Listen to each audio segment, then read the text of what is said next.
Labas rytas visiems. Sėdim, posėdžiaujam, bendraujam po gražaus vakarykščio vakaro, kurį praleidom viešbutyje Vilonas, buvusiam Vilone, bet šiandien Grand Resort.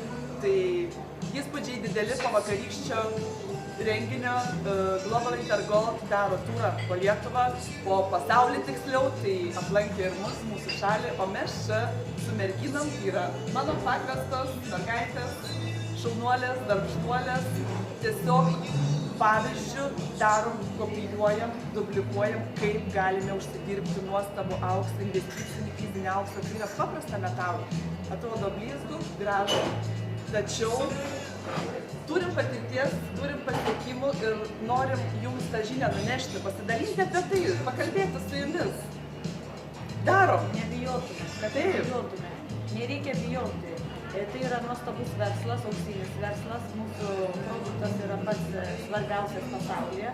Jeigu aš turiu auksą, aš įsidedu kišenę, važiuoju į Afriką, aš niekada neprapulsiu, parduosiu auksą ir pavalgysiu. Čia taip yra. Auksas nuo senų senovės tai yra mūsų mainų priemonė, su kuria galima tikrai išgyventi, tačiau auksas kainuoja.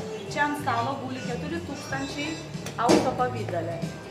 Taigi, kaip užsidirbti šitą auksą? Ką reikia daryti, kad užsidirbtumėm šitą auksą? Ko reikia, Alina? Atnešti du žmonės, įdėti mažą investimentą ir gaunam 7000 auksą.